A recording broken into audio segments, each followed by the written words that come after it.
Il-Kamra tal-Kummerċ ippreżentat il-proposti tagħha l-5 snin li ġejjin f'laqgħa li kellha mal-Amministrazzjoni tal-Partit Laburista fiċ-Ċentru Nazzjonali Laburista it-tlieta filgħodu.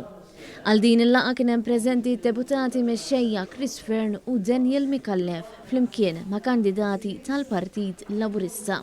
Matul il-laqgħa saret preżentazzjoni tal-proposti li huma msejsa fuq 5 pilastri: reżiljenza ekonomika, il-governanza tajba, l-edukazzjoni u l-kapital uman, infrastruttura u digitalizzazzjoni u s-sostenibilità. Il-President tal-Kamra tal-Kummerċ Marisa Xfireb spjegat l-anijiet tal-Kamra fil-waqt li rikonoxxiet ukoll ħidmet il-Gvern li wieżen il-ħaddiema u n-negozji Maltin u Għawċin anke waqt pandemija. Intqal li dan joffri bażi soda ħafna fuq il-pilastri imsemmija.